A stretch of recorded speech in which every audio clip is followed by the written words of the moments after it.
Warzone Armageddon. Armageddon commands a major warp route into Segmentum Solar.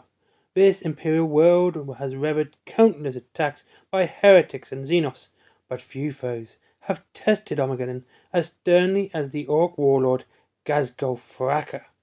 Twice this great beast has led his war to invade Armageddon. On his second attempt, the Black Templars amongst the Imperial hosts deployed against them. As countless Orc warships surged towards Armageddon, the planet's astropathic distress calls were hurled across the Empyrean. Vast Imperial forces responded. The name of Gazgol Fracker commanded both hatred and wary respect, and many Imperial commanders knew that this threat could not be underestimated. Amongst those that rallied to Armageddon's aid were 3 full crusades of the Black Templars, led by the High Marshal Halbrecht and High Chaplain Grimaldus. While Halbrecht took command of the raging battle in the void above Armageddon, he dispatched the main strength of his crusades to bolster the defences of the planets below. Grimaldus and his followers were ordered to hive Hell's Reach. Grimaldus was renowned for being a figure of singular will and indomitable determination. He was once the youngest initiate ever to be raised to the rank of sword brother. As a chaplain, Grimaldus had rewarded the faith of those who raised him to his rank by defending the chapter's venerated relics and striking down innumerable heretics. His every word was attended with great fervour, and those who followed him into battle. High Marshal Halbrecht knew Grimaldus' unyielding strength, and also that if he sent the chaplain to defend Hell's Reach hive, then Grimaldus would fight to do so as long as he had breath in his body. Greenskins surged to the hive Hell's Reach, attacking via the fleet of macro submersibles they had used to cross the planet's tempestuous oceans. Amongst them stood regiments of Armageddon Steel Legion soldiery, titans of Legio Invigilata, and Grimaldus Black Templars. These latter stunted their defense about the temple of the Emperor Ascendant. Fighting with furious determination, they held off wave after wave of Xenos. The Black Templars swore fresh oaths of abhorrence with every new dawn, and heaped with the sundered corpses of alien invaders to be burned long into the dark of each night. Eventually, after 2 solar months of fighting, the Greenskins were able to break into the temple precincts. Astra Militarum soldiery fled in terror before the brutish rampage. Yet, as the Orcs despoiled ancient relics and toppled magnificent statues, the Black Templars fought on, undaunted.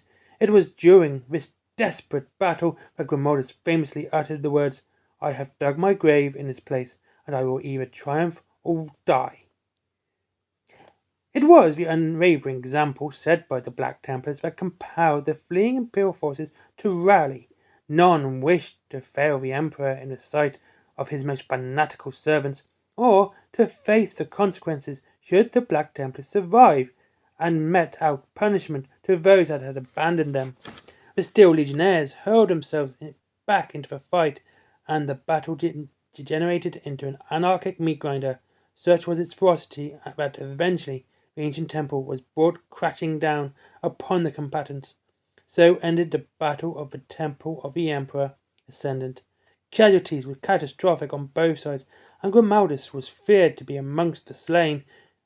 There was amazement when he crawled, bloody and unbroken, from the ruins. With him he brought 3 precious relics of the temple, a column from the major altar, the tattered banner of the Emperor victorious, and variable of blessed water from the stoop of elucidation.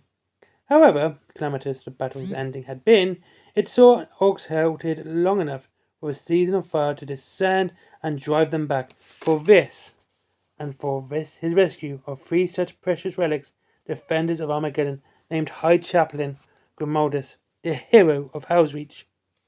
He still fights on the God Emperor's name on Armageddon and far beyond. It has proved again and again that his willpower is mightier than the clutches of death itself. The ash wastes of Armageddon are filled with corrosive toxins and industrial pollution. Were a man to breathe the air outside Armageddon's hives for an extended period, his lungs would quickly rot. Despite this, Armageddon has a massive population and is capable of raising a large number of Imperial Guard regiments.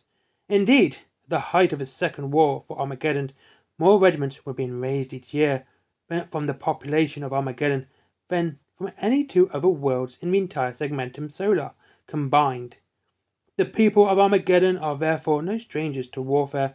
They give no quarter and expect none in return. Perhaps the most renowned of Armageddon soldiery are the Steel Legion, mechanized infantry regiments. While it is difficult for most Imperial commanders and planetary governors to obtain and maintain enough of the vehicles needed for such formations, Armageddon has produced hundreds of these swift-moving regiments. The Hive World is one of the chief manufacturing planets for chimeras, producing countless numbers for use across the Imperium.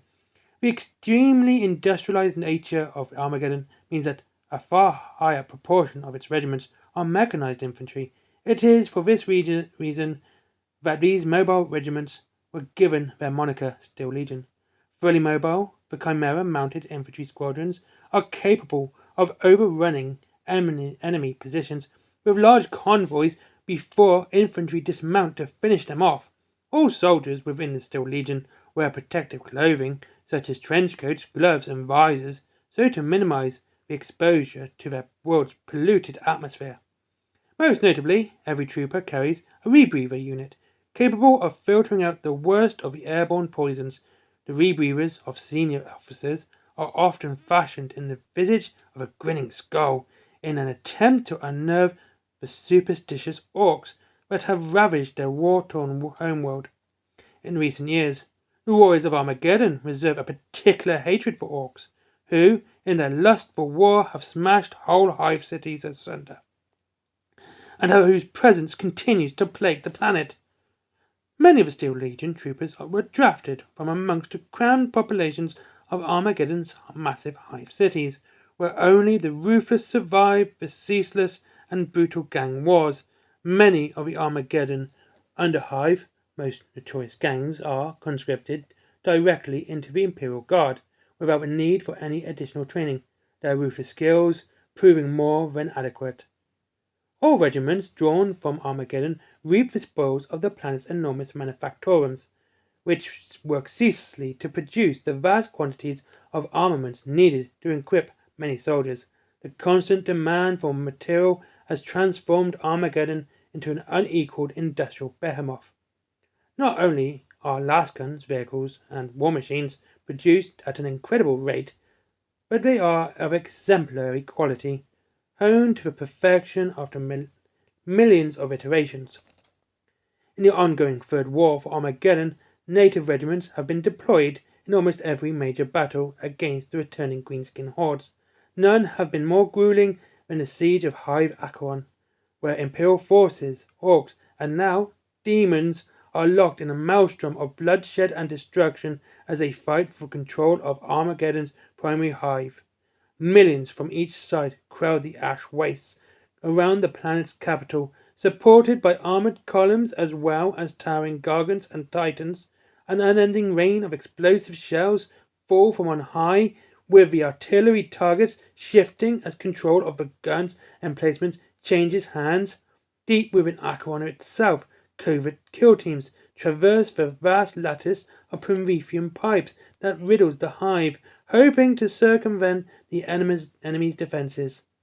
Hundreds of Armageddon infantry, armored, and artillery regiments have taken part in this perpetual siege, and their tenacity and expertise at fighting in the ash wastes have seen them fare better than many other Imperial forces. In fact, the mechanized regiments of the Steel Legion have had more guardsmen survive their first hour of combat at Hive Acheron than any other Armageddon's regiment.